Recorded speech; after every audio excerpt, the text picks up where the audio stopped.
This afternoon, we are pleased to present a special program featuring Boots Herrera, Director and Chief Curator of the Ateneo Art Gallery in the Philippines, and Celina Quintas, Deputy Director of the Museum of Spanish Abstract Art in Spain.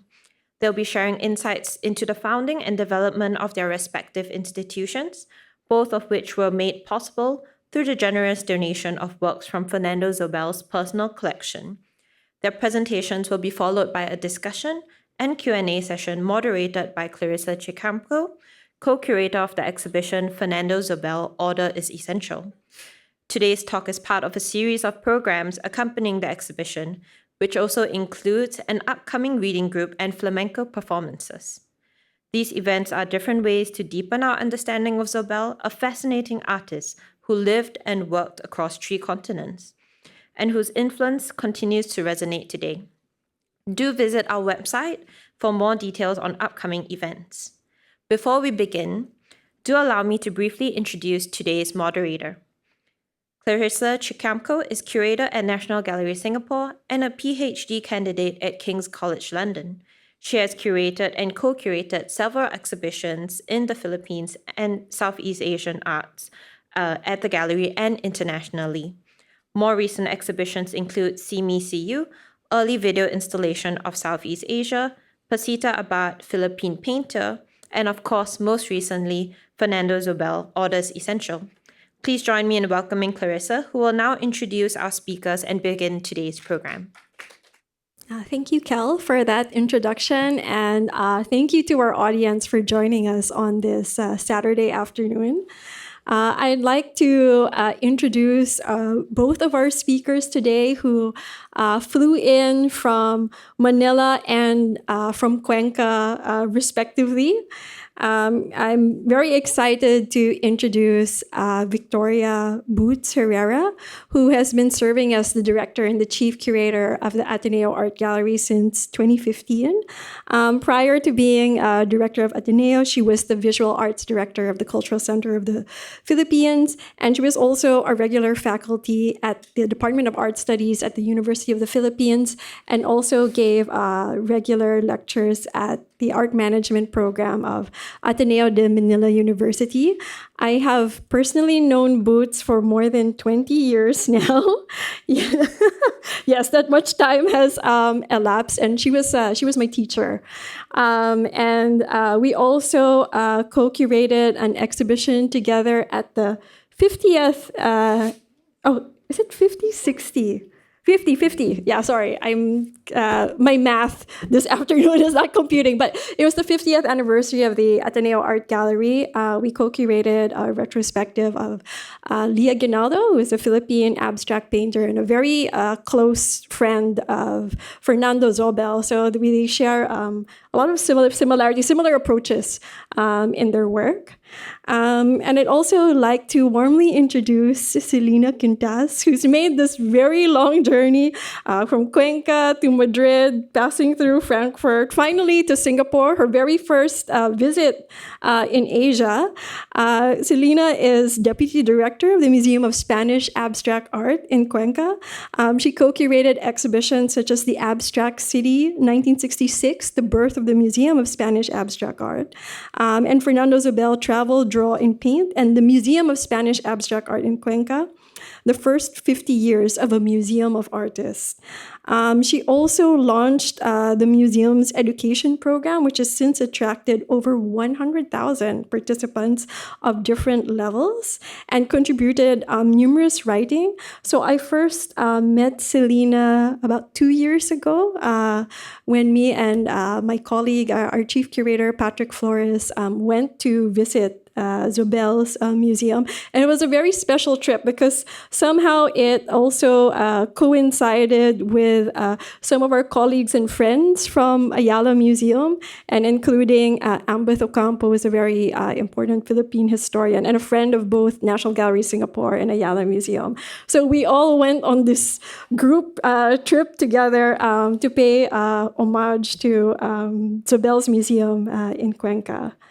Yes, so that's the introduction for both speakers, and we will start with the presentation of Boots.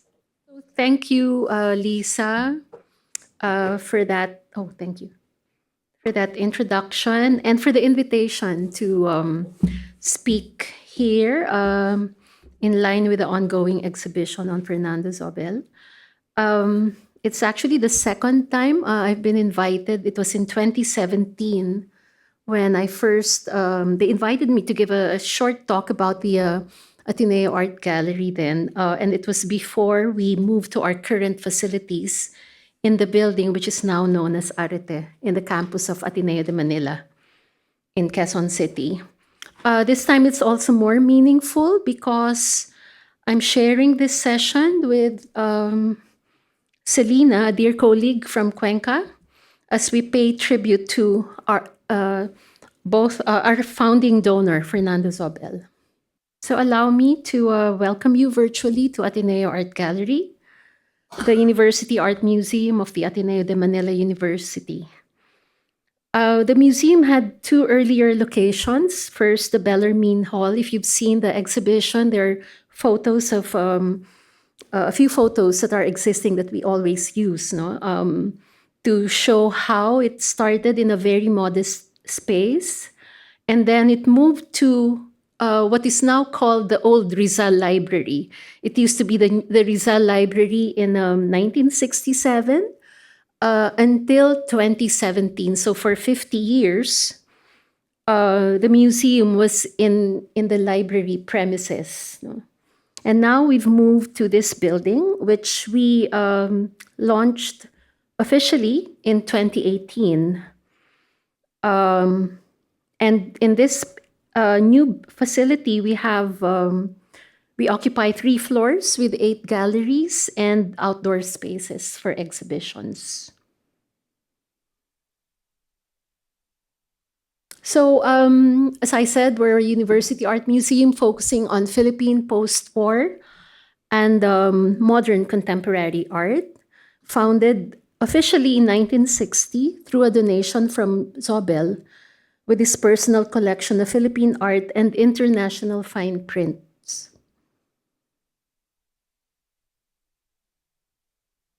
In the catalogue raisonné published by Fundación Ascona, Alfonso de la Torre referred to Zóbel's journal entry for the year 1948-49. De la Torre notes, in addition to the obstacles in intellectual growth, Zóbel was running from the limitations he faced in the Philippines in terms of painting and the museum and artistic systems.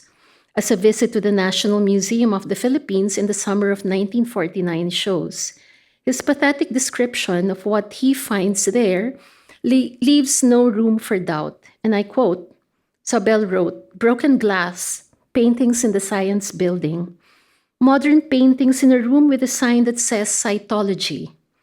The director, good person and kind, but his real interest is botany. The group of young painters is trying to break free from the Amorsolo style and the tired influence of Sorolla. I wish I could give these painters the gift of travel. So he was actually referring to Fernando Amorsolo, who painted these 2 pictures, which Zóbel also gifted to the Ateneo. These sentiments guided Zóbel's advocacy to help in the development of Philippine art through scholarships for artists and its promotion through international exhibitions. This is also noteworthy as it reveals an impetus to his later decision to donate his collection to Ateneo de Manila University. So upon his return to the Philippines in 1951, Zóbel immersed himself in the local art scene that was gradually rising from the ruins of the Second World War. The exhibit actually has a segment on this particular period. Art writer and critic and visual artist Rod Paras Perez described that very easily Zóbel, he became the intellectual catalyst of his generation. Zóbel was an active player in the local art scene as an artist and an art patron. He became a member of the Art Association of the Philippines, founded in 1948, and then later served as president and then as board member.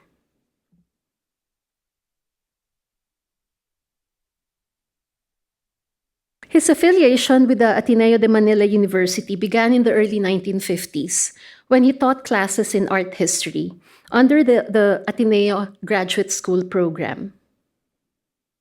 In this class picture, notice that most of his students are women. A number of students were actually his friends.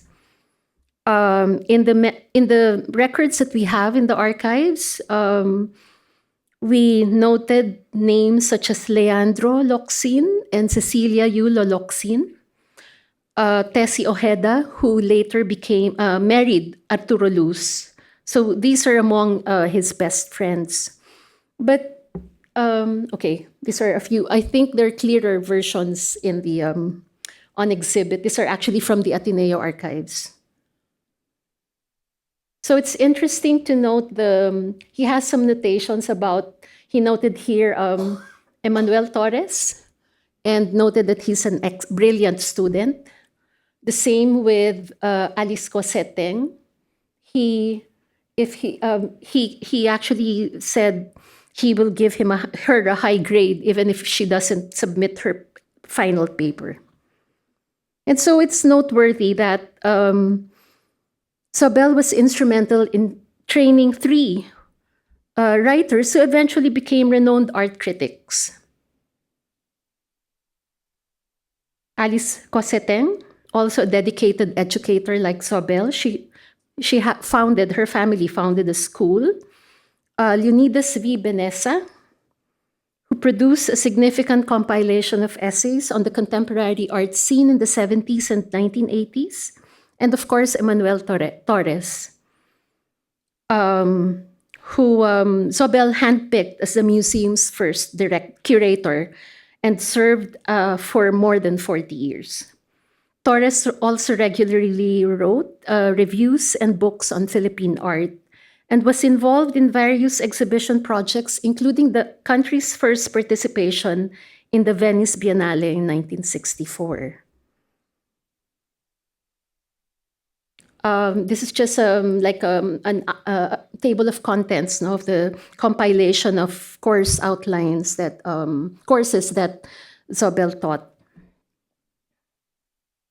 And this is I found from the archives again a talk that he gave in 1961 in Ateneo. So by the mid-1950s, Zóbel felt the need to establish an art museum that would reflect developments in the local art scene. An early attempt was a project to establish an art association of the Philippines Museum, which he proposed while president and later as board member. This, however, fell through. He also proposed a similar project to the Family Corporation, but this too did not materialize until later in 1974. And so in 1959, he made that decision to donate his personal collection of Philippine art and international fine prints as a study collection to Ateneo. This was at a time when he finally decided to reside permanently in Spain. Emmanuel Torres notes that the donation served as a capstone to Zóbel's activity as a brilliant and inspiring lecturer of art appreciation courses held in Ateneo in the 1950s.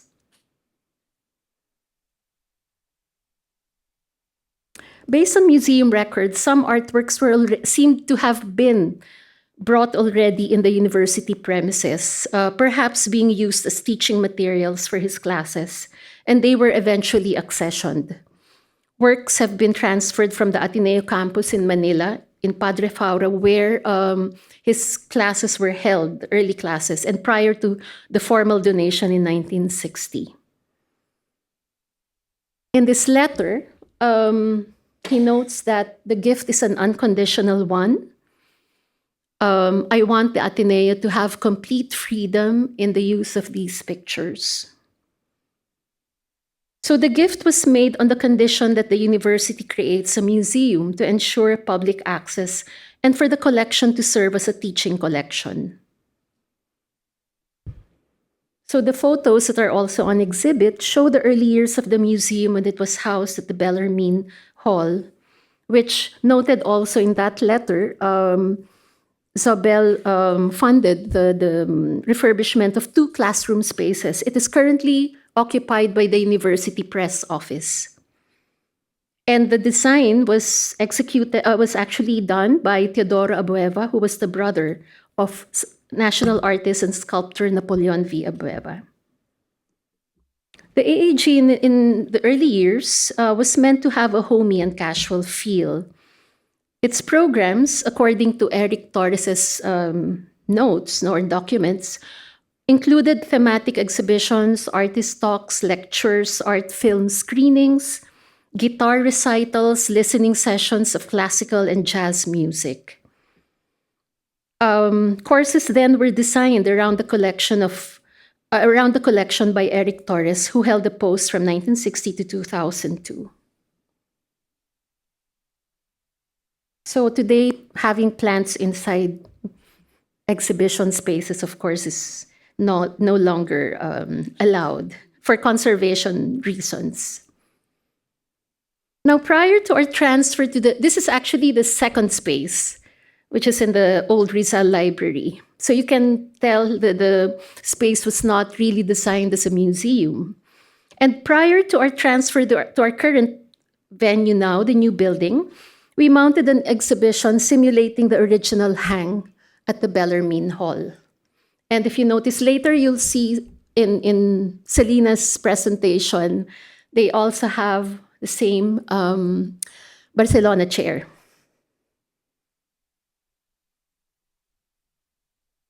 Currently on view in our museum is the exhibition A Synergy of Ventures, the Post-War Art Scene. This is our contribution to the celebration of Fernando Zóbel's birth centennial. It's actually extended until February 2026. So if you plan to visit the Philippines, you're welcome to view the exhibit. It should have ended in July.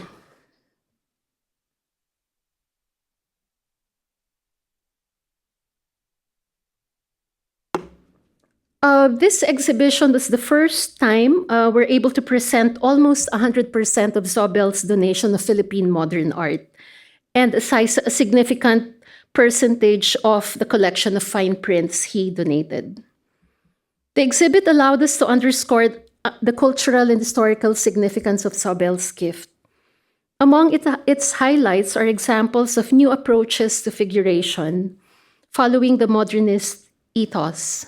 This, of course, began in the 1930s before the war broke.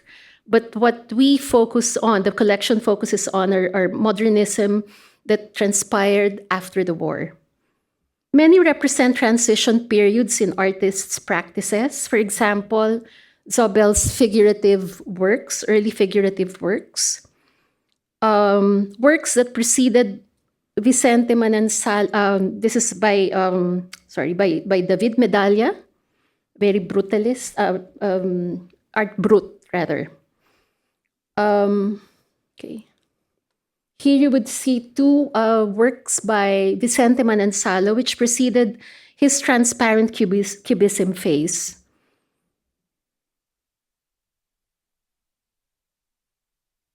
We also have early works by Arturo Luz. We actually have a lot of works by Arturo, both gifted by Fernando Zóbel and by the artist himself, which includes still life, cityscape, and people, subjects he continued to explore throughout his life.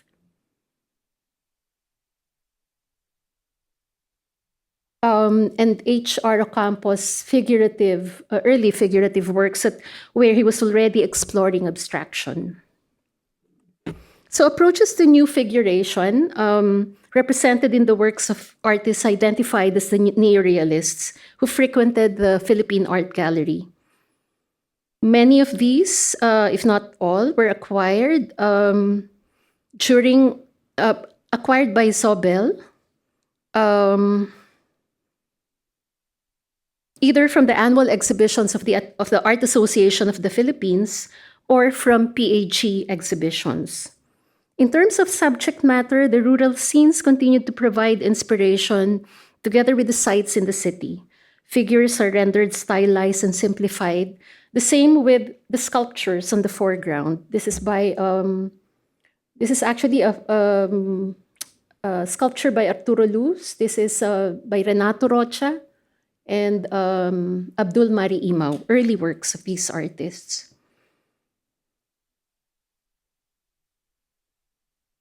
The works, as you can see, are modest in scale but are quite valuable today in all aspects.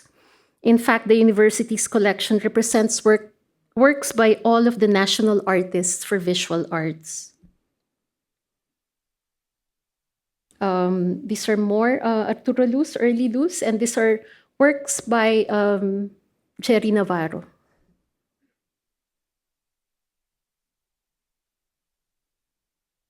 Works by the first generation of abstract artists, painters, are also represented in the core collection, including Zóbel's own works, his early Saita series. And here we also see Hernando Ocampos. These are works by Manuel Rodriguez Sr. and Victor Oteiza. I think you have one work also on exhibit by Oteiza. These are the early works, Hernando Ocampos' early experimentations in abstraction, and Jose Hoya's gestural expressionist work entitled Granadian Arabesque. It's one of two large-scale works. This work was actually part of the 1964 Venice Biennale Philippine Pavilion. And then, as mentioned by Lisa, Lee Aguinaldo considered Zóbel not only as a friend but mentor. Their exchange of letters revealed how Zóbel's advice and critiques mattered deeply and directed Lee's trajectory as a painter. These three works show Aguinaldo's different series explored in the 1960s, actually late 50s, 1960s. This work, Explosion in Black, if I'm not mistaken, or just Explosion. Sorry, I don't have the. But this is was a donation by Fernando Zóbel.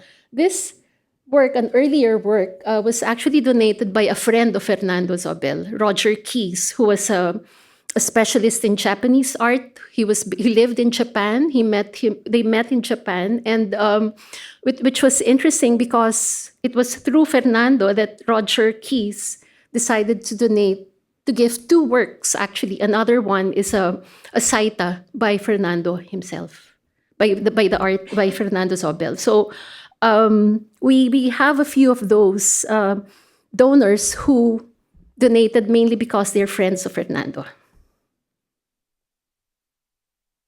Zóbel's donation defined how AAG would continue to acquire through the decades. His generosity inspired artists, alumni, and art patrons to donate and contribute to the growth of the collection. Zóbel continued to support the museum until the 1980s, until he passed away, by giving funds to purchase specific works Eric Torres would deem a good addition to the collection.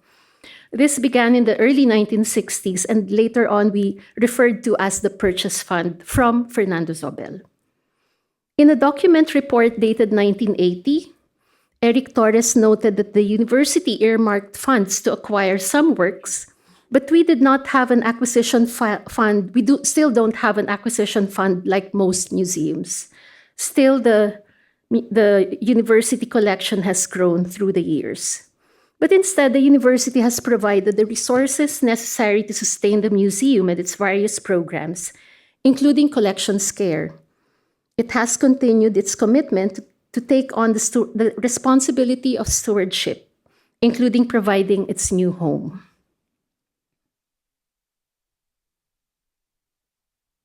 The prints and drawings is another genre that Zóbel focused on, aside from his own works that he gifted. These are all his works. He also donated works by European masters. I decided not to show specific works, but just for you to have a sense of artists like Delacroix, Rembrandt, Goya, Manet, Picasso, Kath Kollwitz, and Antonio Lorenzo, his contemporary in Spain. Torres had always maintained a space for this part of the collection. There has always been a prints and drawings room, which we also maintain. This is by Ben Chan, Baskin, and Frasconi.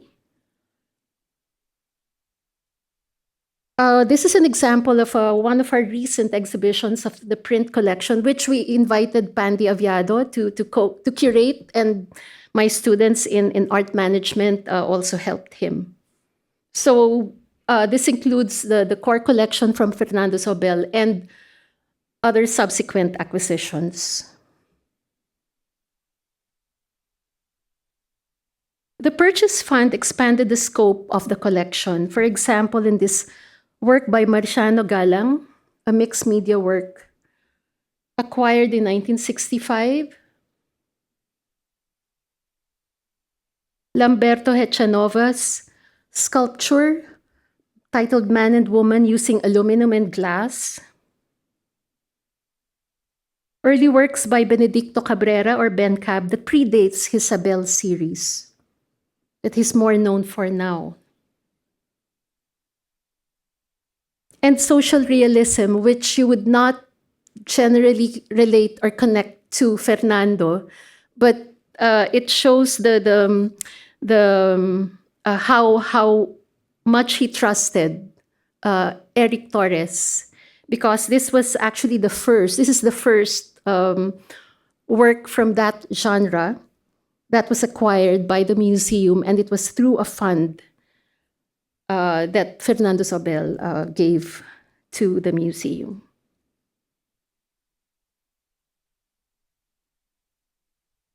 Just to show you how the collection grew through the names of donors.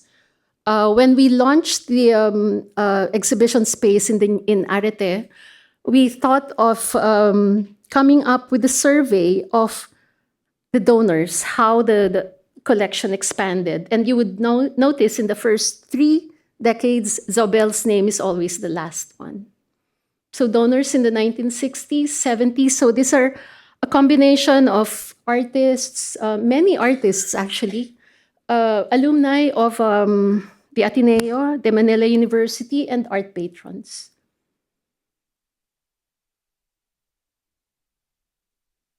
And then the 1990s, we have 2 columns. These are actually screenshots from the catalogue. And to the present, meaning until 2018. Yes, 2018. So a few more have been added. And just to give you a sense of how it has grown through the decades, you would notice that in the period of 2021 to 2020, the figure is quite high, mainly because there was one donor who donated a lot of a collection of prints, which we thought expanded from what Fernando Zóbel has gifted.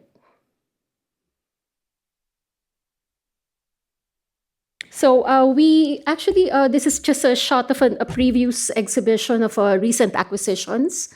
We've also presented it periodically. Now it has become part of our regular exhibition program. This is currently the latest set of works that were recently acquired through donations. Many of them, there's a section of artists from who belong to Surrounded by Water, an artist group in the late 90s to early 2000, which was donated by Mikey and Lou Samson, both residents of Singapore.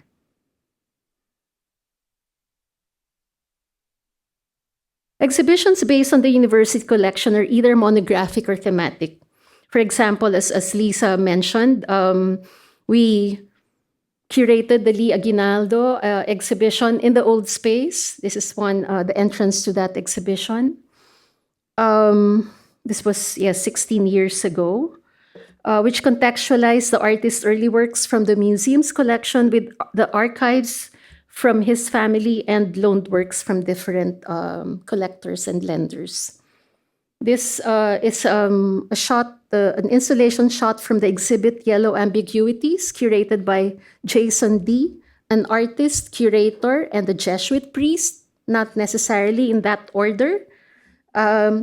We also have social realist works, as I mentioned, we're known for that. In fact, NGS borrowed a number of works from our collection for the launch of the National Gallery. And that was around the time when we were in the process of transferring to a new space, so it was very timely.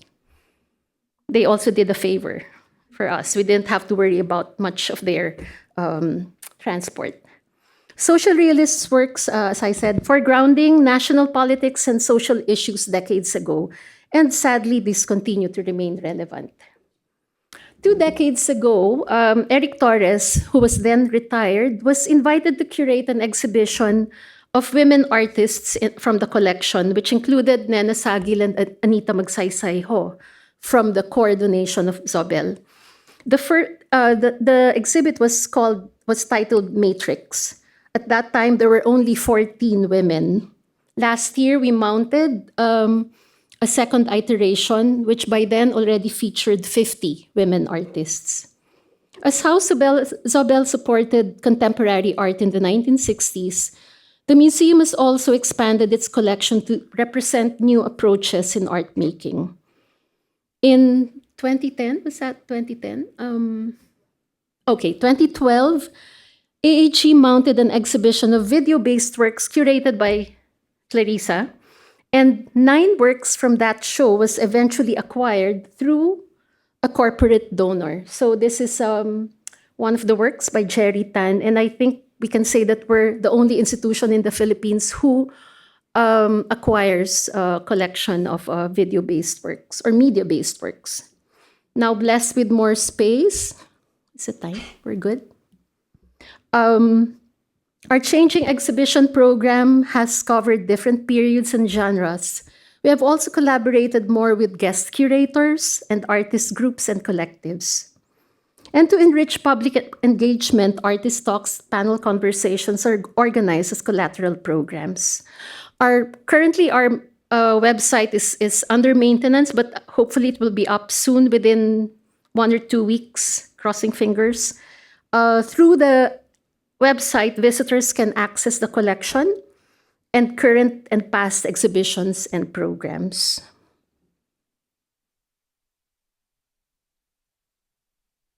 We also have spaces outdoors. There's one that's meant for temporary exhibitions. This was one of our exhibitions featuring Leroy New's installation, which was on site for almost 2 years, I believe. And it was very timely because it was the pandemic and we took time to install it and he thought it would be good to have vegetation. We actually did like community harvest in his installation. And then this is this is a permanent, more or less long-term installation, an outdoor installation of works by an artist named Pete Jimenez. So Zóbel's coordination was the main focus of 2 main exhibitions: In the Eye of Modernity, which was presented here in Singapore at the Singapore Art Museum, and the current A Synergy of Ventures, the post-war art scene. At present, our flagship program is the Ateneo Art Awards, a contemporary art prize recognizing exhibitions by artists below 36 years of age. It was initiated in 2004, and after 2 decades, the roster of winners include many of today's leading contemporary artists. It was then just called Ateneo Art Awards. In 2014, the family of Purita Calo Ledesma partnered with the museum to establish an art criticism prize, an advocacy which Purita had started even in the earlier years of the AAP, or the Art Association of the Philippines. This new program brought together Purita and Fernando once again through when we named the 2 prizes Fernando Zóbel Prizes for Visual Arts and Purita Calo Ledesma Prizes in Art Criticism. In 2021, the Visual Arts Prizes shifted into a biennial program, but covering a 2-year period, which alternates with the return exhibition of past winners who have been invited to residencies. And just a few weeks ago, we opened the 2025 exhibition of this year's 12 shortlisted artists.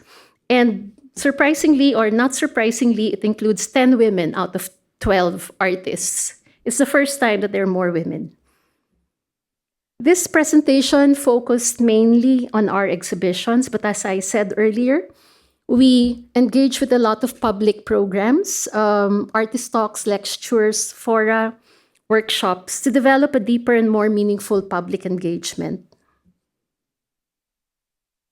A few months ago, we welcomed Georgina Padilla, Fernando's niece. It was her first visit to the new facilities of the museum. In so many words, she expressed how her Tio Fernando will surely be very pleased with how the museum has grown today.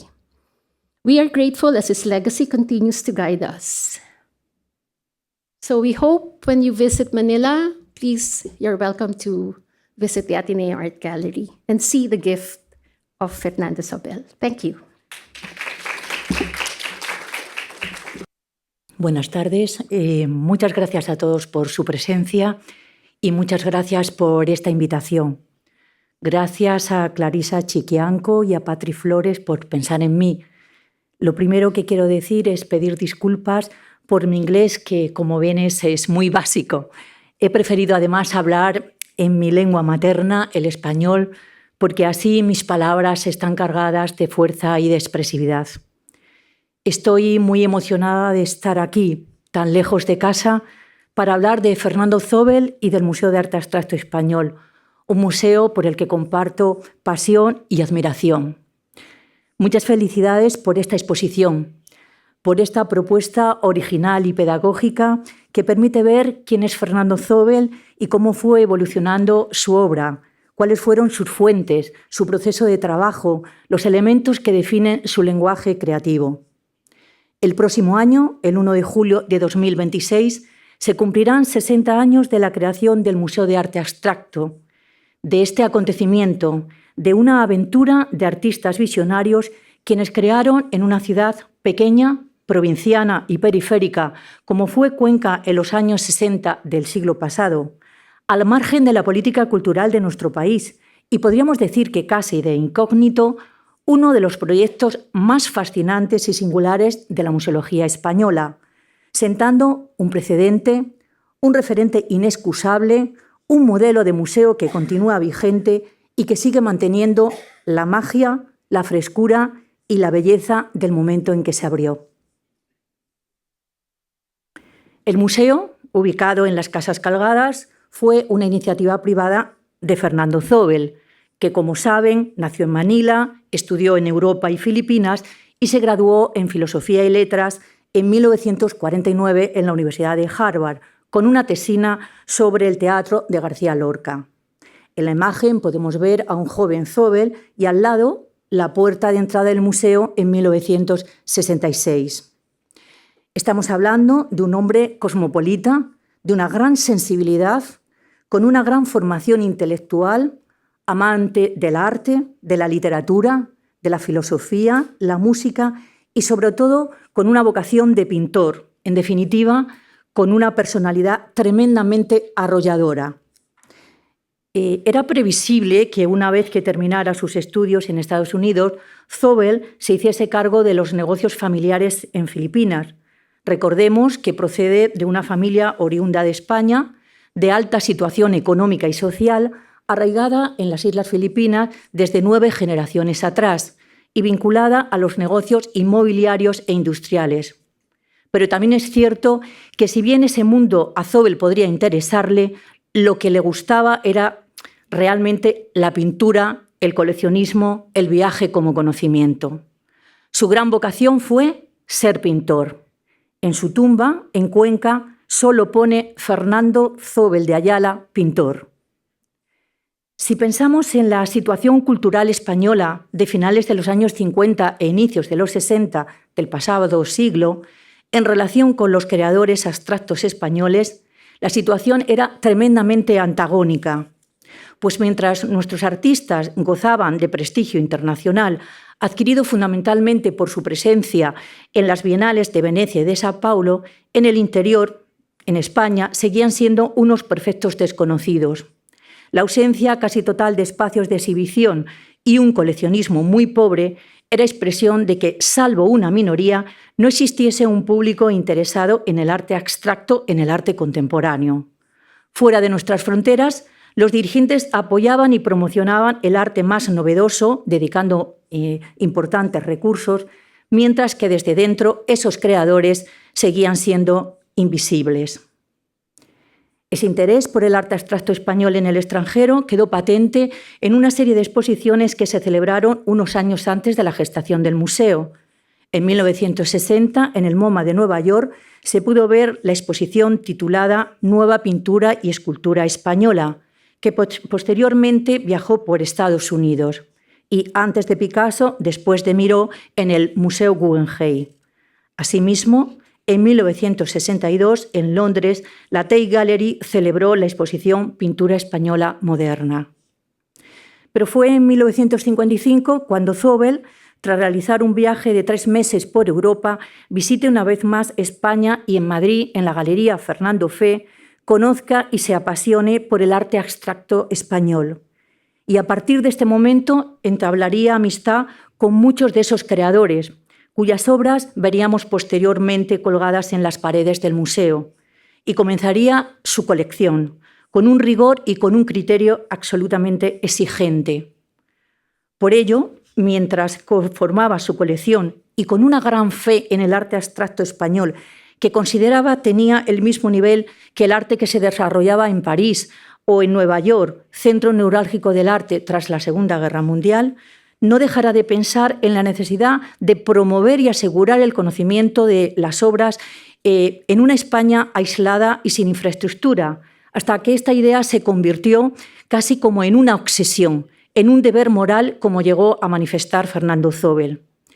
Y este es el germen de la creación del museo, el convencimiento que había que dotar al arte español de un museo que produjera un público interesado en él, un público que pudiera ver, sentir, conocer y comprender esas creaciones plásticas en condiciones museográficas absolutamente modernas.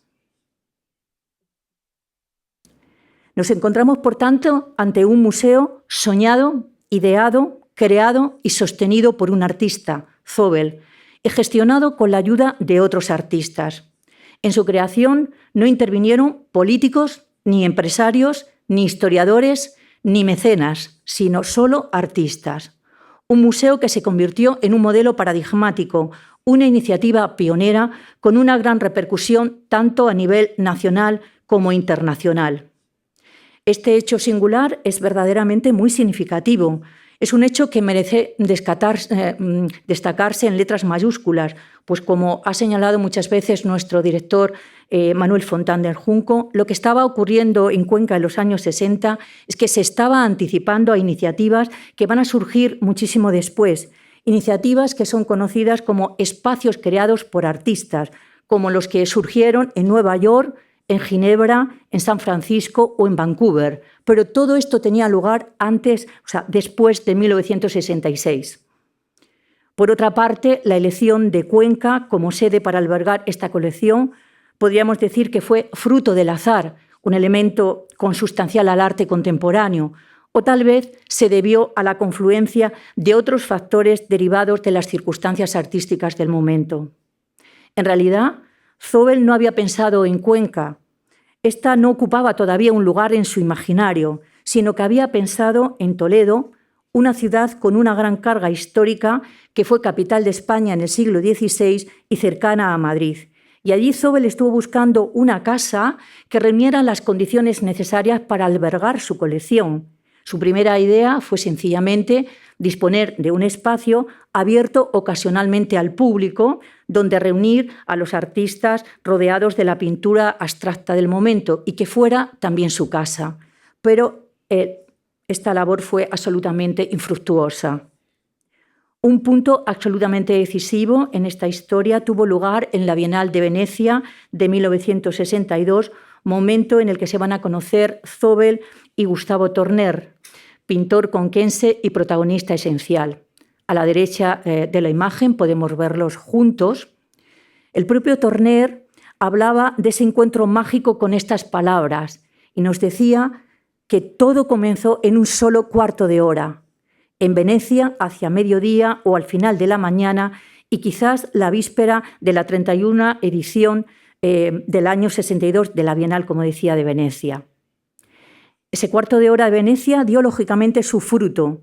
El encuentro entre esos amigos se hizo realidad y fue Torner quien, tras conocer el propósito inicial de Zóbel de crear el museo en Toledo y lo fallido de esta empresa, quien le sugirió que reconsiderara para tal fin las casas colgadas de Cuenca que estaban siendo reconstruidas en aquellos momentos. Son unas casas de titularidad pública, propiedad del ayuntamiento. El alcalde de aquel momento era médico, pero sin conocimiento sobre arte abstracto, pero sí resultó una persona fundamental en la conformación del proyecto, porque con una mirada absolutamente visionaria facilitó la resolución de cualquier problema jurídico-administrativo, burocrático, que se resolvió mediante la convocatoria de un concurso y el posterior establecimiento de un alquiler simbólico.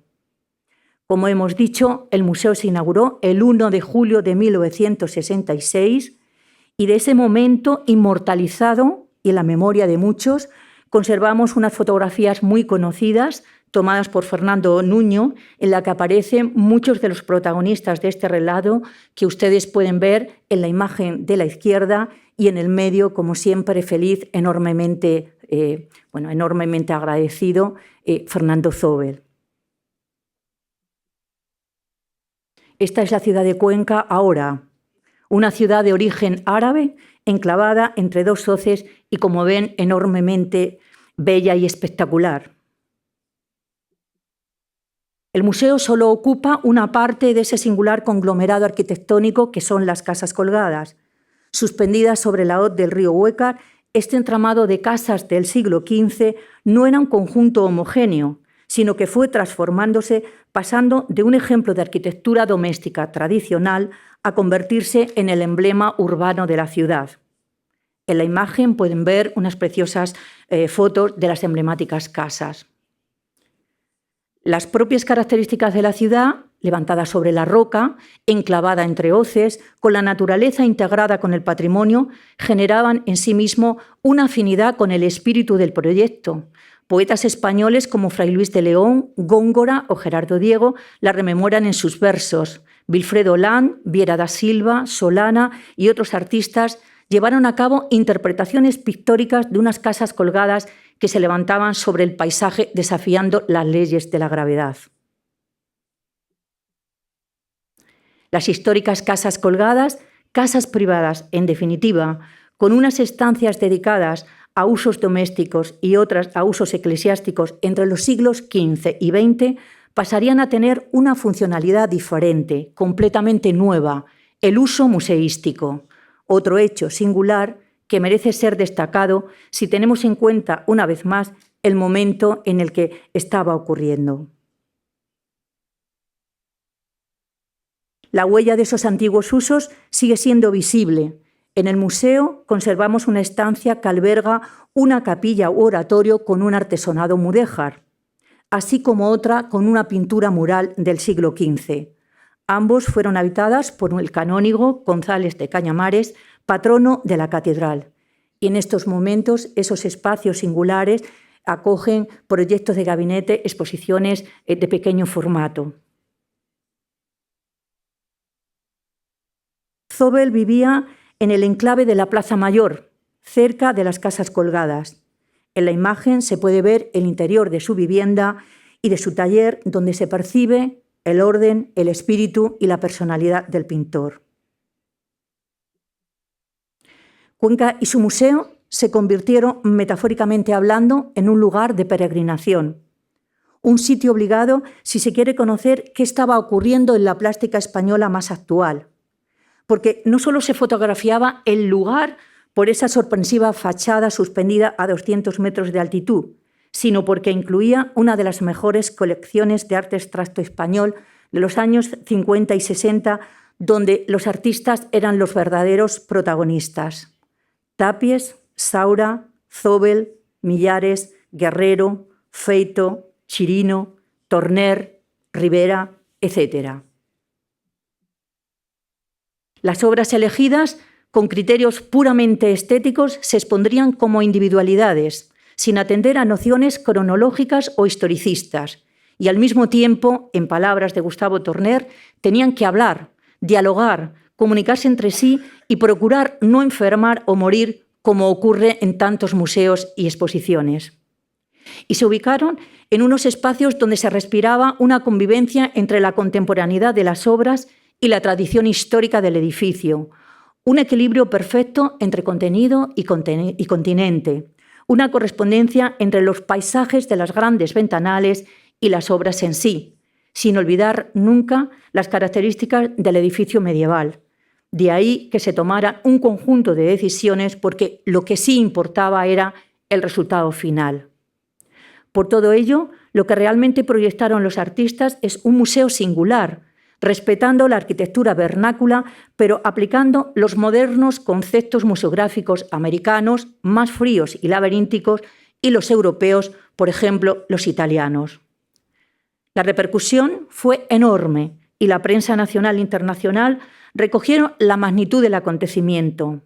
La revista Times así lo hizo en julio de 1966 y a finales de año fue visitado por Alfred Barr, fundador y director del MoMA, que en una cena entre artistas le dijo a Zóbel que le parecía el pequeño museo más bello del mundo y que volvería a reiterarle en una carta que le envió el 3 de marzo de 1970, añadiendo que el museo era seguramente una de las más admirables y brillantes obras de arte, un equilibrio notable entre pintura, escultura y arquitectura.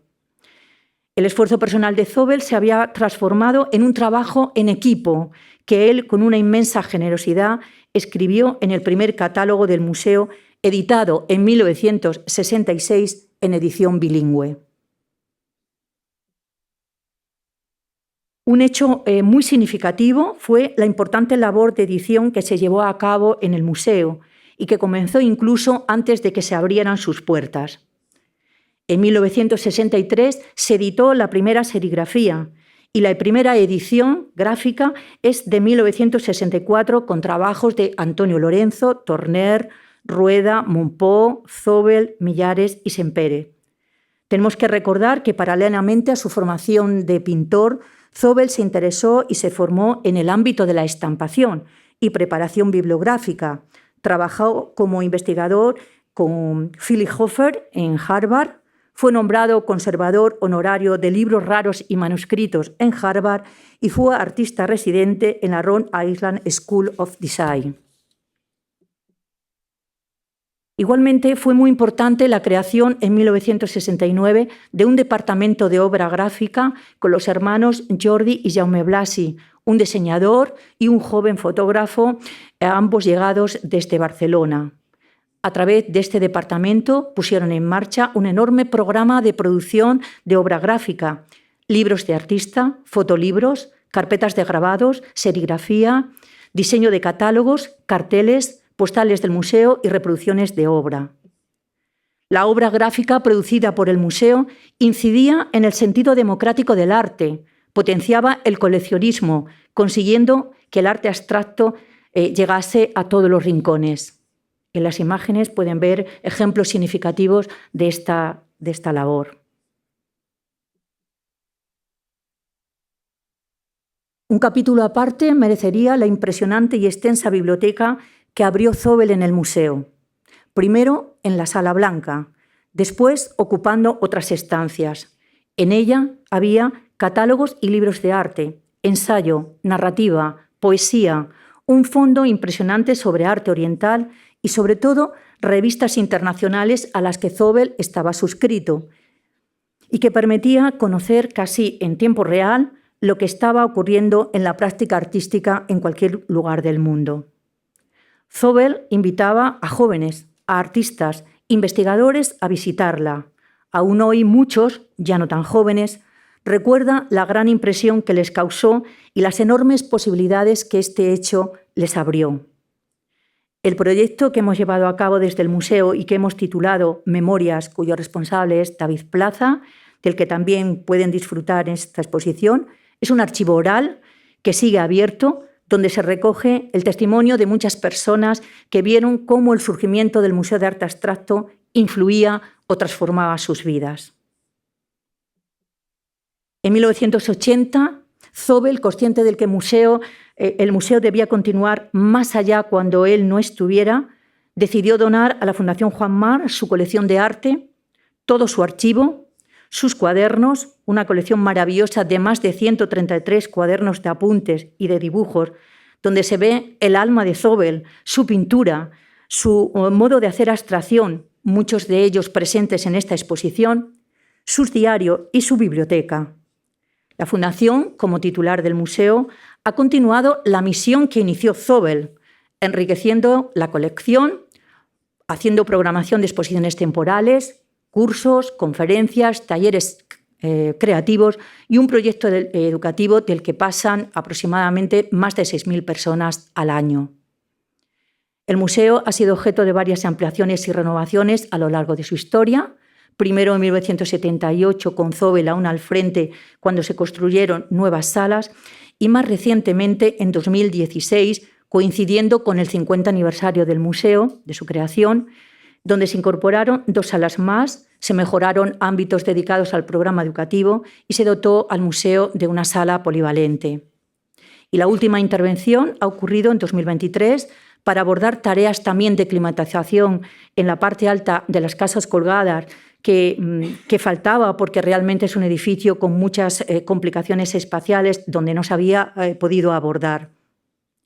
Y coincidiendo con esta última intervención, en el museo hemos realizado una intervención interesantísima, un proyecto magnífico que se llama Cuenca on Tour, el pequeño museo más bello del mundo, con el que nuestra colección, la colección de Zóbel, ha sido mostrada y exhibida en diferentes partes de España y del mundo, en el Centro José Guerrero de Granada, en Barcelona, en el edificio Gaudí, en la Fundación La Pedrera y la Fundación Suñol, en el Museo Meadows de Dallas, en Coblenza, en Alemania, y en la propia Fundación Juan Mar, en Madrid.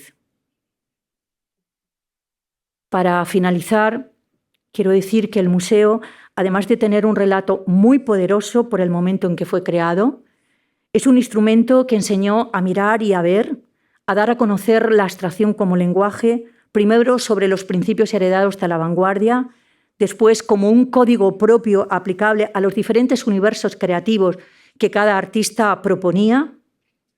La repercusión del museo produjo consecuencias no solamente en el ámbito plástico, sino en otros.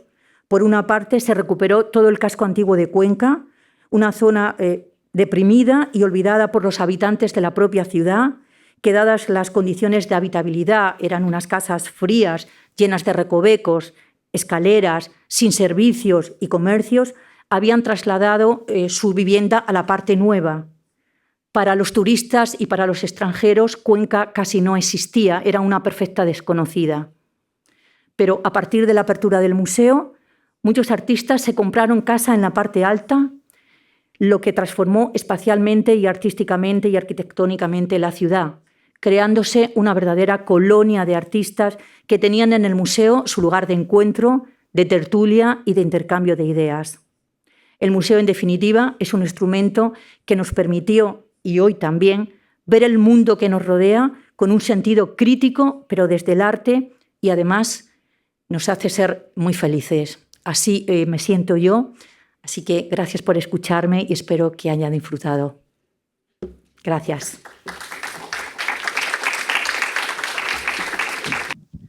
Thank you, Boots and Celina, for your wonderful presentations on Zóbel's legacy in your respective museums.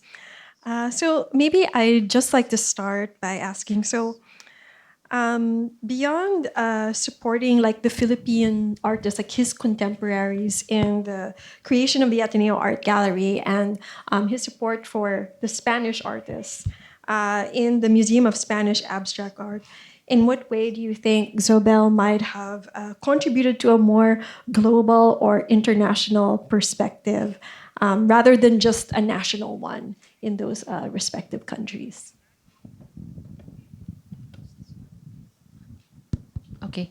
Well, for the Ateneo, in the case of the Philippines, I believe apart from donating his collection to the university, he was very much involved in, he was very proactive in looking for opportunities for Filipino artists then in the 50s, 60s to gain more training abroad or exposure abroad.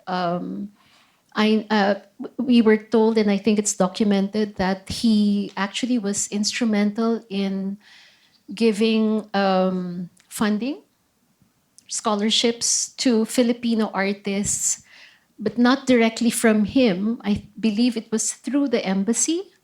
In fact, the son of Federico Aguilar Alquaz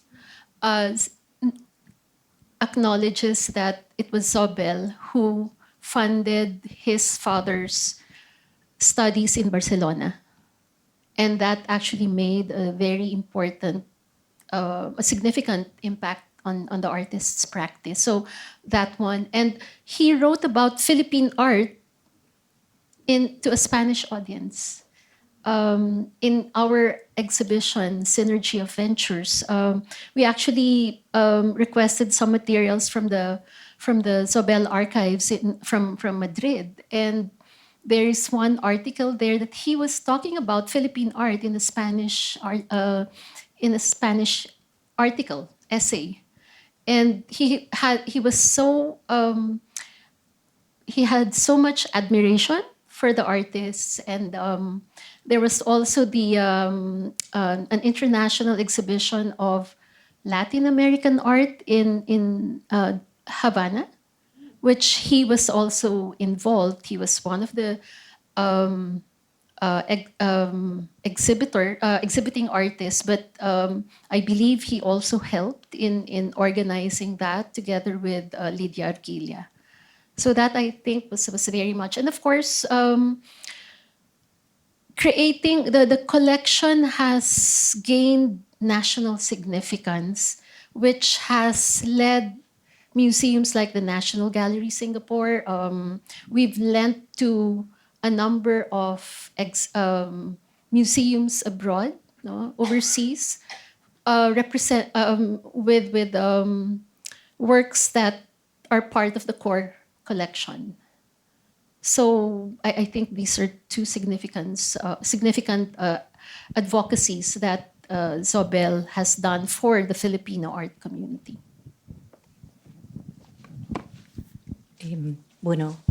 Yo quiero hacer también una pequeña aclaración. En mi explicación o en mi presentación yo me he centrado mucho en la labor y en la presencia de Fernando Zóbel en el museo. Como saben, Zóbel murió muy joven, murió sin haber cumplido los 60 años, de manera que su labor en España y en concreto en Cuenca fue sobre todo consolidar lo que fue el museo como un instrumento para dar a conocer ese lenguaje tan complicado, tan complejo, tan difícil de ver en esa España tan oscura de los años 50 y 60. Quiero recordar que España consiguió su democracia ya a partir del año 75 con la Constitución del año 78 y por lo tanto era una ciudad, o sea, un país realmente cerrado desde todos los puntos de vista y desde el punto de vista del arte contemporáneo más sobre todo. Entonces, en mi explicación yo he tratado de señalar de una manera muy clara lo que significó la personalidad de Zóbel, su función conectando con esta exposición, que el orden es esencial, exposición que también estuvo previamente en Manila y que se expuso con sus diferencias también en el Museo del Prado de Madrid. De manera que creo que dentro de la labor que hizo Zóbel, sobre todo, se centró en hacer visible todo lo que es el arte español de los años 50 y 60, hacerlo visible primero en España y posteriormente después fuera, en otras comunidades, para dar a conocer justamente que el arte español era realmente de una calidad absolutamente excepcional.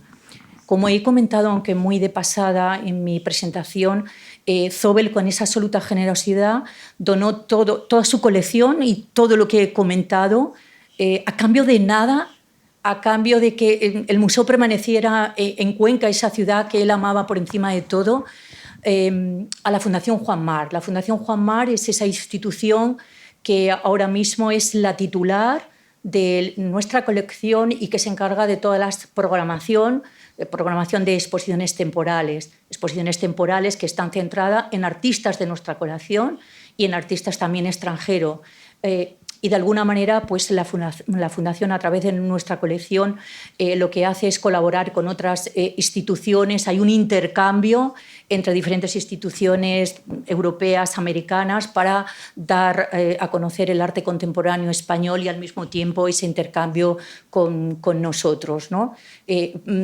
Insisto en que la labor, sobre todo de Zóbel, fue tremendamente importante para consolidar todo lo que significaba el arte contemporáneo en una España realmente muy perdida, y su labor es, nunca le podemos agradecer a Fernando el haber colocado el arte contemporáneo español de la segunda mitad del siglo XX en el mapa del modernismo, en el mapa de lo que es la vanguardia, ¿no? El arte más actual.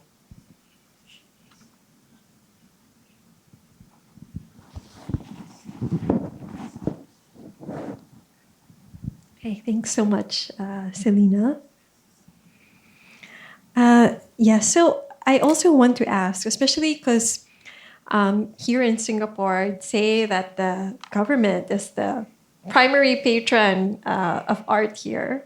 And in your respective museums, which are private institutions, how would you say that differs from the national institutions in your respective countries, like the Reina Sofia in Spain or the Cultural Center of the Philippines or National Museum of the Philippines? Without really bragging, but I think, we have been very fortunate. The museum has been very fortunate to have the consistent support of the university. In relation to other museums, we've been told by not just friends but other members from the art community that Ateneo Art Gallery is the most active in acquiring through donations, but still we have that openness to accept donations. Our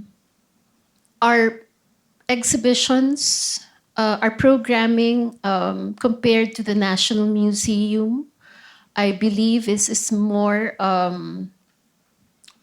proactive in a way, because we do hold exhibitions that are historical in a sense, like about the 70s, or a particular practice like photography. So there is that more active engagement with the contemporary art scene, which I believe really is still consistent with how, I'm sure, what Zóbel had intended, and how he was during his years living in the Philippines. So in our case, it's just that we're an institution doing it, but it's that active engagement that we have with artists of different generations, and we try to expand on the representation of practices No? So I would say there's that more proactive, and I believe National Museum actually they've admitted that they don't have that active programming when it comes to contemporary art, but they do have a very good collection. It's just that it's not updated. The same with the CCP for reasons related to resources and facilities, space. In fact, we actually have a good problem with regards to storage because there are more, since we moved to the new building, people thought that we have more space to acquire, but the storage has shrunk because of the number of works that have been offered to us. We've declined and deferred a few donations, mainly because, for practical reasons, we could not take care of it properly, especially large-scale sculptures. No, so that's a good problem, and I know we have to address that. Yeah. Bueno, la situación del Museo de Cuenca es bien diferente. Es un museo en un espacio público, pero gestionado por la Fundación Juan Mar, que es quien se encarga de todo lo que ocurre en el museo. Es decir, el presupuesto, la organización, la programación, corre a cargo de esta institución que desde el año 1975, a mi juicio, también está realizando en Madrid un programa de exposiciones temporales absolutamente excepcional. De manera que yo creo que el hecho de tener un presupuesto propio, eso da una absoluta libertad para hacer la programación ajustada a los temas, a los criterios que cada año, por esta época, es decir, cuando yo vuelva a España, estaremos metida en faena para analizar los presupuestos, para analizar la programación del próximo año, porque evidentemente colaboramos con el equipo de fundación, con el equipo que se encarga de todo este tipo de cosas, ¿no? Pero me parece significativo señalar esa libertad de programar y, por supuesto, se cuenta con un presupuesto adecuado a esa programación que cada año se determina, ¿no? Somos libres para exponer lo que deseamos, lo que queremos, siempre con el rigor y siempre atendiendo a un poco lo heredado de Fernando Zóbel, ¿no? Por otra parte, Fundación lo que hace también es colaborar con otras instituciones públicas y privadas también en nuestro país y de alguna manera compartir, en la medida que tenemos los mismos intereses, esa programación. Thanks so much for those answers, Boots and Celina. And actually, before I open it up to the audience, I want to ask maybe like a more personal question, which was kind of spurred from sharing that Celina told me yesterday, which I just found out that her background is actually in law, right? Yes. And she initially... Sí, pero quiero aclarar. Creo que lo he dicho también al final de mi explicación. Realmente, como soy feliz, es hablando de arte, hablando del museo. Los temas jurídicos son necesarios, pero son para otros, no para mí. Para mí es el arte. Gracias. Yeah, and I thought it was so interesting that you shared that before your encounter, like falling in love with the museum in Cuenca, you admired maybe more the traditional kind of artists, like you mentioned, like Da Vinci and all. And then you came to fall in love with the museum and appreciate abstract art. So I was wondering if you could, and I think there are many from our museum audience that also struggle to also appreciate that abstraction. So I thought it might be nice for you to share this story.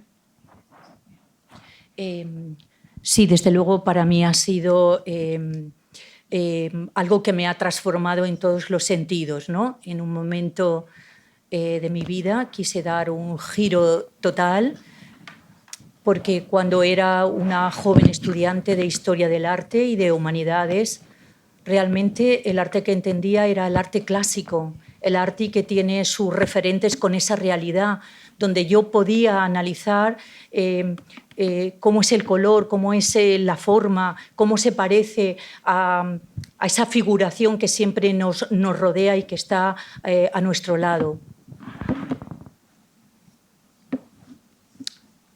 Quiero contar también una anécdota que me parece muy particular, ¿no?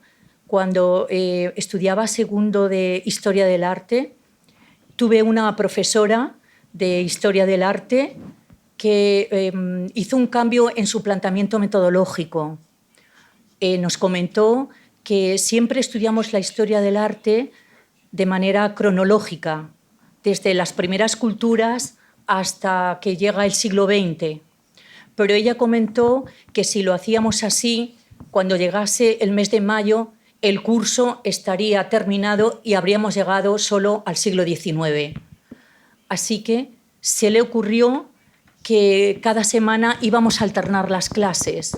Un día estudiaríamos el arte cronológicamente y el segundo día empezaríamos por las vanguardias hacia atrás para encontrarnos en un momento determinado entre lo clásico y lo contemporáneo y establecer totalmente relaciones.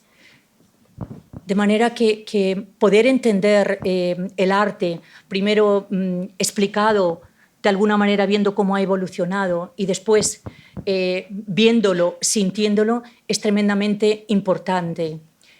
Y por otra parte, creo que las condiciones del museo y en concreto la manera de trabajar de Fernando Zóbel, de ese proceso de trabajo a través de los cuadernos de apuntes, es tremendamente pedagógico y tremendamente didáctico, porque uno aprende cómo en una pintura o en un dibujo se va quitando esas muletas con las que te agarras a la realidad y al final quieres quedarte sencillamente con la esencia. Eso es lo que hacía Zóbel, quitar lo que estorbaba para llegar a la esencia. Y esa esencia es la que te hace saltar al conocimiento y verlo absolutamente de esa manera.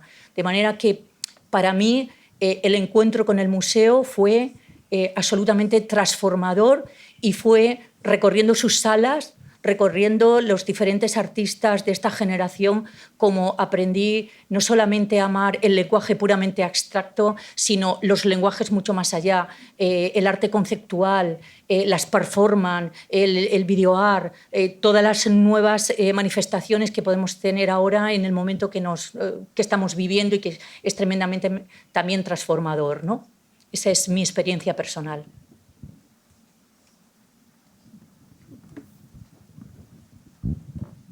Thanks so much for sharing that, Celina. Do you also want to maybe share any kind of personal journey? Yeah. Well, if Celina started studying law, I actually am a graduate of the School of Economics of the University of the Philippines. I was just forced to, well, I didn't really know what I wanted. At that time, the building of the college was new. My sister studied there, so I thought, okay, I'll follow her. And then I started to take art history as an elective, and that changed my life. I wanted to shift, but my father told me no, finish economics as a fallback. If you don't, there's no future in the arts. But I never really, and then I took art history as a second degree. So I was at the university for 6 years. I started working before I graduated in humanities, my degree, completing my degree. And I never stopped working since then. With Ateneo, I remember visiting, of course, I'm not from Ateneo, I'm from UP, University of the Philippines, which was across the street of Katipunan, which was a very well, at that time seemed like a very big gap between the two universities. And I remember seeing Manansala's jeepney, and I fell in love with it. So I never really thought I'd end up working and managing this collection. So I think that's the main gist of my journey as ending up managing this very important collection.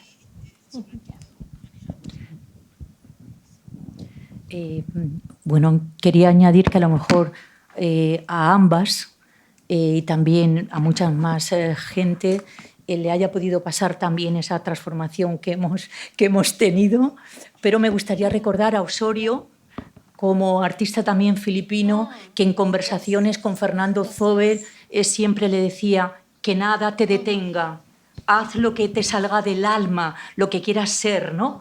Creo que de alguna manera, por circunstancias, la vida nos llevó por unos caminos y después supimos coger un camino secundario que nos ha llevado hacia otro lado, y creo que también es de justicia hacerle un homenaje a Fernando Zóbel en aquellas palabras que yo me he tomado también al pie de la letra.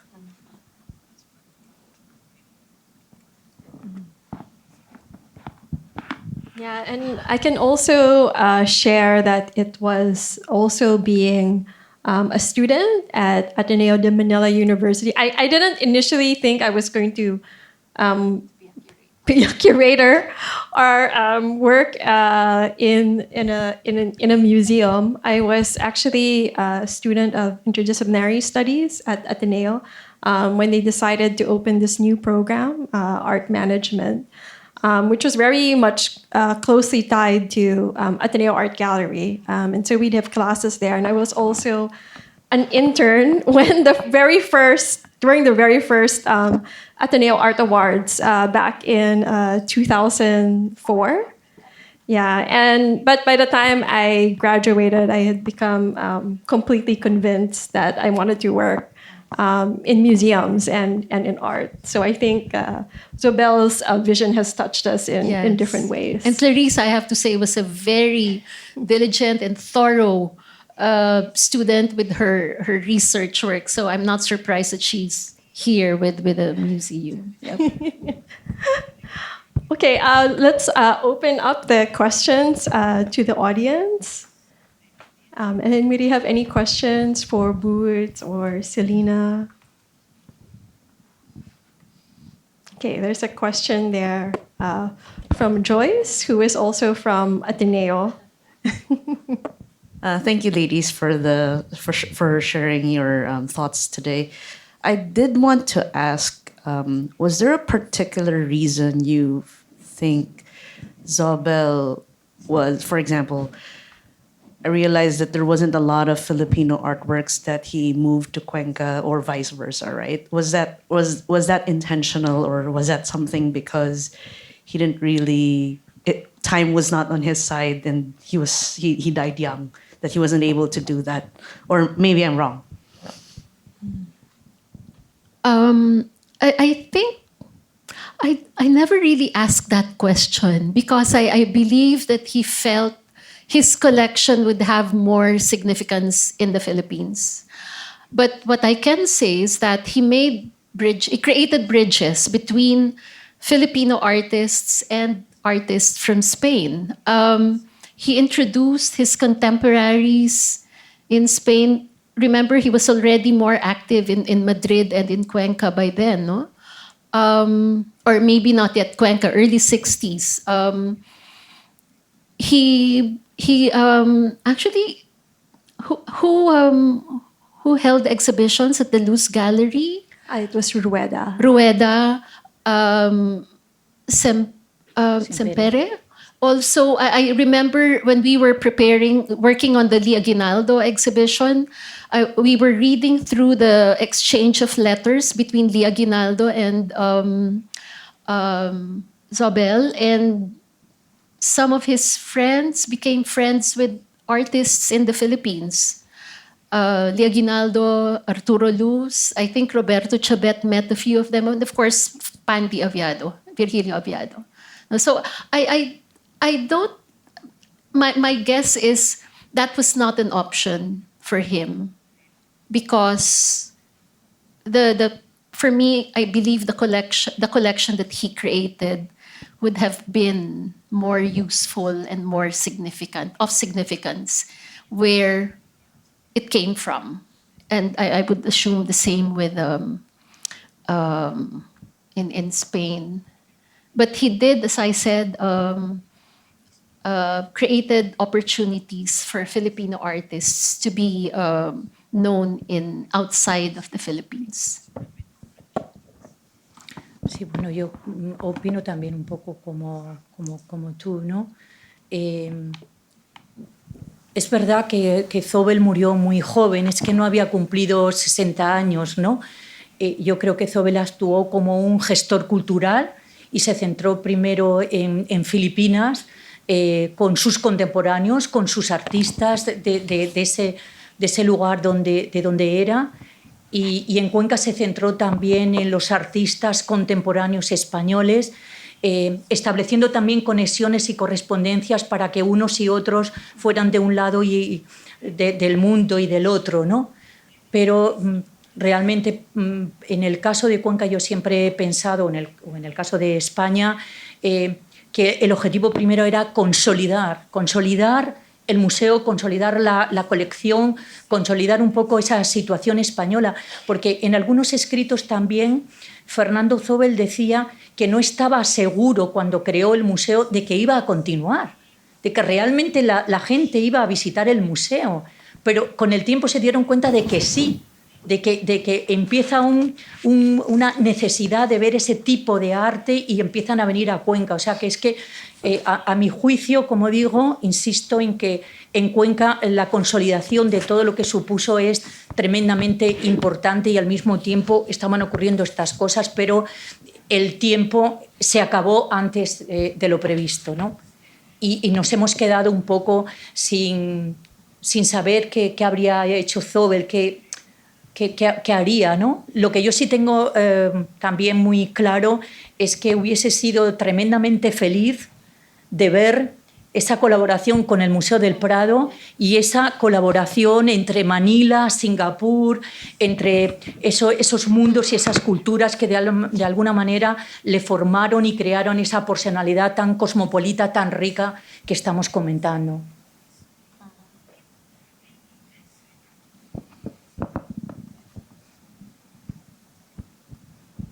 Yeah, and just to add, so even as early as, I think it's 1954 maybe, it was in the 1950s, he did also bring Spanish artists' work that were exhibited as part of the one of the annual exhibitions of the Art Association of the Philippines. And he wrote about it too. So there was also this attempt of bridging, I think, between the two cultures. Pandy Aviado, who was here last week to present on his film, 1978 Footages, he was also a recipient of Zóbel's generosity, and he spent time in Spain thanks to Zóbel's patronage. And he interacted with a lot of the Spanish artists there and even considers Antonio Lorenzo as his mentor. So when he was just going through the exhibition just 1 week ago, and when he saw the Spanish artist's work on display, he became quite emotional. And he was saying, "Oh, my friends, my friends." And when he saw Lorenzo's work, and he said, "Oh, my mentor." So I think he's a testament also to bridging between the Spanish and Philippine art worlds. And even beyond Spain and the Philippines, he also did donate to other museums like Harvard Art Museum. I think there is a collection of Spanish artist work there, and as well as East Asian art like Munakata Shiko, Morita Shirio from Japan, also some Chinese artist work. And I think April Tiham from Ayala Museum also recently did some research on some of Zóbel's donation to, I think it's of prints to, is it British Museum? I think it's British Museum, right? I think it's a museum in the UK, a museum in the UK. So Zóbel actually just did not donate to British. Grabados Museum. al British. Did not just donate to Ateneo Art Gallery. I mean, to create donate to Philippines to create the Ateneo Art Gallery, and also to Spain. So he was donating to other institutions, even in the UK, in the US. Yeah. Oh, there's a question up there.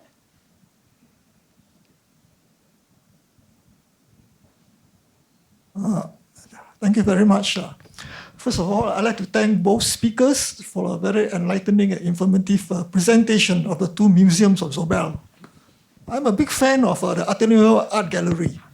I visited the old space, I think, some 20 or 25 years ago. Oh, that would have been the old space, yes. In the And I Rizal remember Library. the space was very old. And I don't recall, I don't know if it had aircon or not. I was quite shocked, actually. But the collection was jaw-dropping, I must say. And I went back, I think 2-3 years ago. Okay. I think 2 years ago, and I saw the new building. It was magnificent.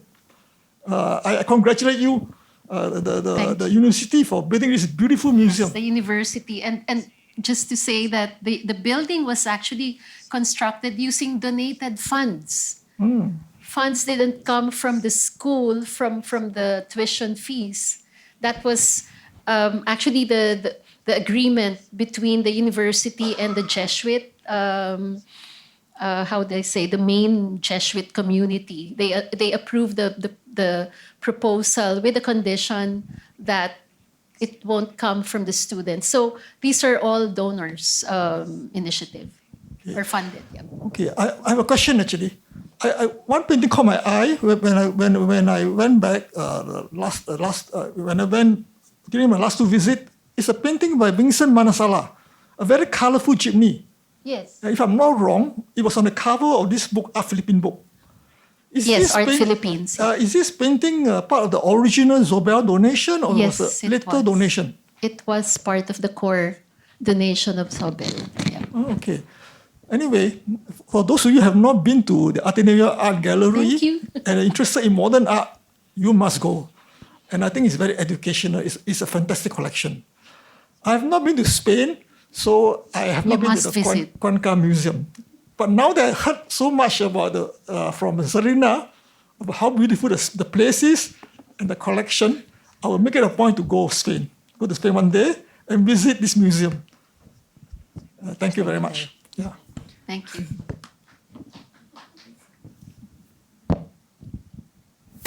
Yes, if you have not been to Cuenca, it's highly recommended, and you can even do a day trip.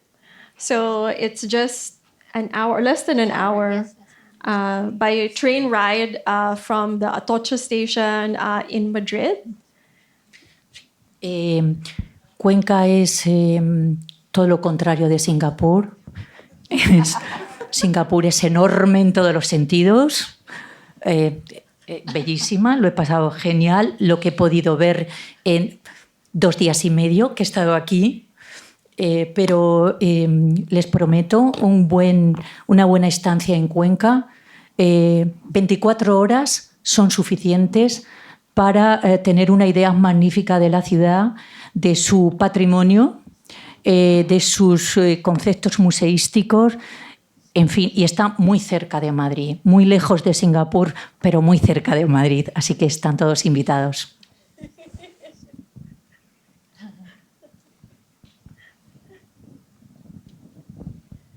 Thank you, Celina. We have time for just one more question.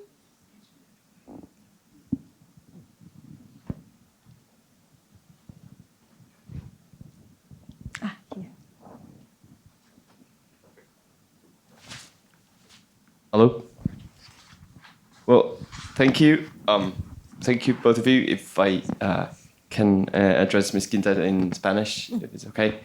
Bueno, muchas gracias, señora Quintas, por su exposición. La verdad nos ha traído un pedacito de Cuenca aquí, así que a los que vivimos aquí lo hemos disfrutado especialmente. He apreciado especialmente la contextualización que nos ha hecho ahora de el proyecto de Zóbel, ¿no? En su contexto histórico se entiende mucho mejor cómo era un proyecto totalmente renovador, regeneracionista de la escena en la que él vivió, un proyecto casi revolucionario, artístico y metaartístico.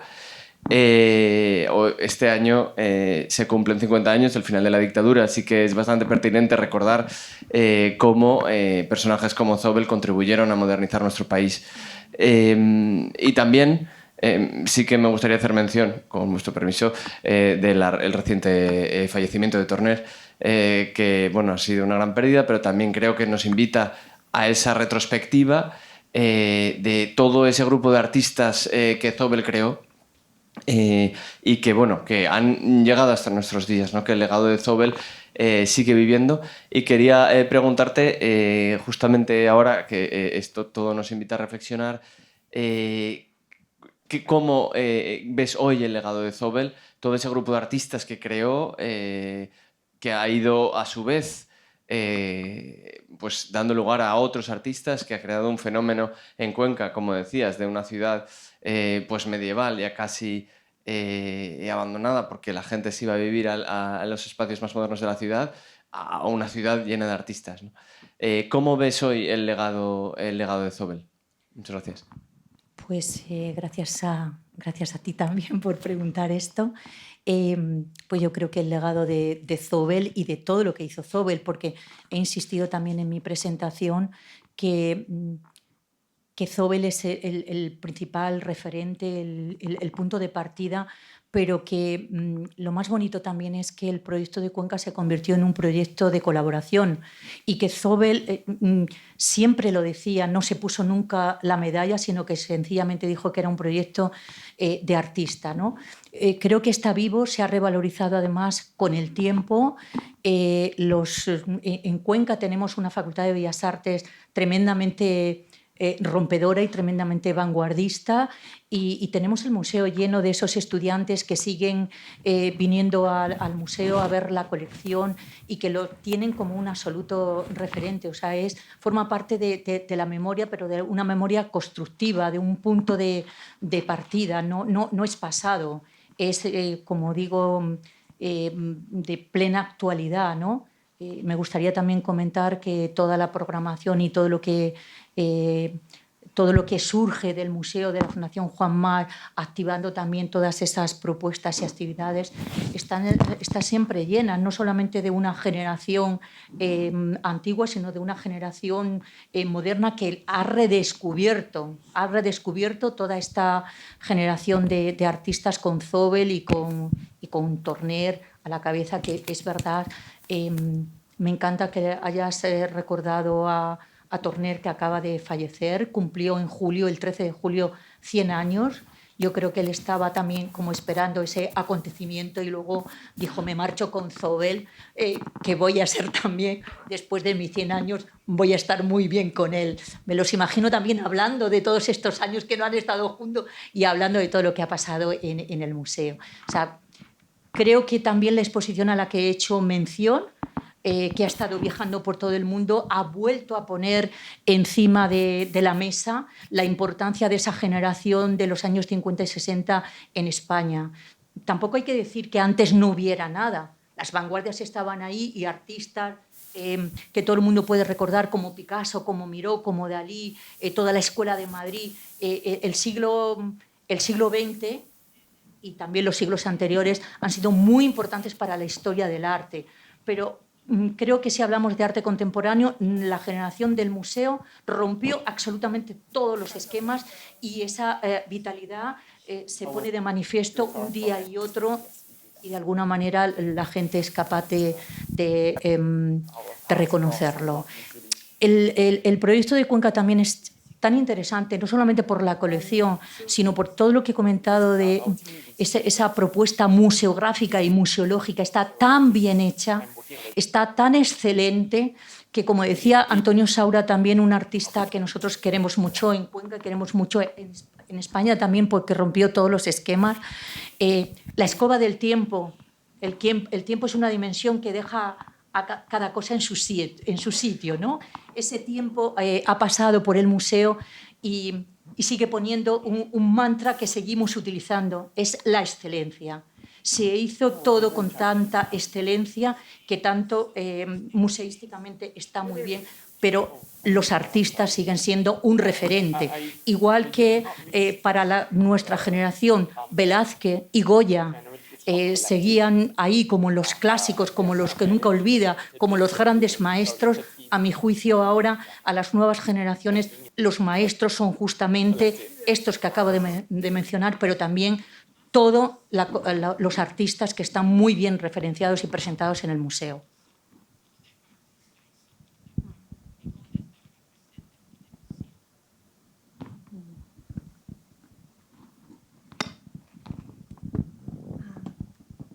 I think that's all that we have time for today. But I'd really like to thank Boots Thank you too. from Ateneo Art Gallery and Celina Quintas from the Museum of Spanish Abstract Art in Spain for joining us here today to discuss Zóbel's foundational art collections. And I have to say that the first time that I went to Cuenca and to see the museum there, it was actually on a personal trip 10 years ago. And really, the moment I set foot in the door, I think I saw, like, with the sculpture, I felt like I was in Ateneo. Yes, That was same really feeling when I like first so visited you could see Cuenca. that there was really, it's like built by this one person with this vision and with a certain taste. He had a very particular taste. And if I may add, in my recent conversations with Georgina Padilla, she actually emphasized that Fernando bought all the works from the artists. He did not accept any donations. That's one of the things that Georgina also told me, shared with me, mainly because Zóbel did not want to be beholden to the donor. So especially, it's a different context in Ateneo. It was a different context in Spain, in Cuenca, because he was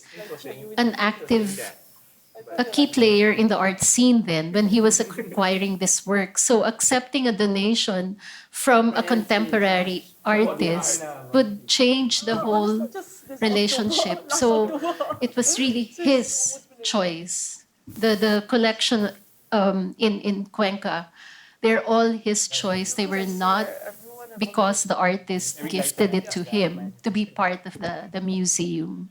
So I think that's a very I found when that information was shared to me, I realized that was a very important collection policy for Zóbel, which defined the strength of the collection.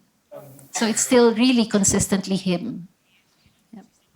Yeah, and I would say that going through Zóbel's writing, so he was a prolific writer in English and in Spanish, although I cannot access the Spanish text, but the ones in English. And way before of donating his collection to Ateneo and creating the museum, he was very museum-minded already. It was really his dream that there would be a museum of contemporary art in the Philippines. And I think he was collecting already with that in mind, that it be representative, like the best works of these artists from that period. That's why there are many private collectors, like with different tastes, but you could say that Zóbel was really, he was spot on. He was spot on. And I think that's why these two museums are still relevant today.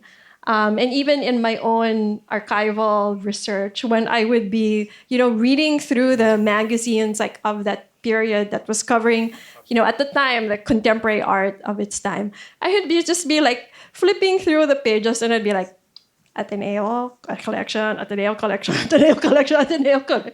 It really became emblematic of the art of its period. I guess it also helped that Eric Torres was actively writing and using the university collection as the basis for art historical. But again, which I think also helped or helped gain importance for the other artists' practices who are represented in the collection. Yeah. Yeah.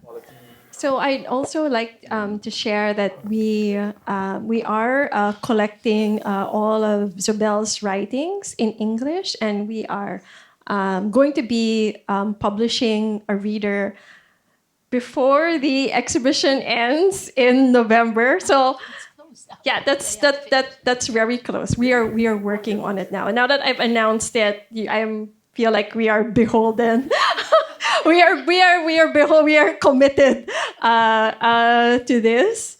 And we have a couple of exciting programs coming up. So one is a reading group, so selected writings of Zóbel. So we first had this back in July, and it was very well received. So I highly recommend that you join next month, because it's limited to only a certain number of packs in that group, about 10 to 12. So, and I think that's a very nice way to encounter Zóbel through his writings and discussion with others. And on November, we're having a very special flamenco performance. Are we doing it in the gallery? Yeah, okay, it's going to be in the gallery. I mean, if you've been to the exhibition already, then you would have seen the saitas, where there's the Zóbel syringe and dramatic display in the center. And even when we were installing, we were like, oh my gosh, it'd be great if someone's like dancing here, like around the saitas. So I guess that will be happening in November, and hopefully we can also launch that publication then.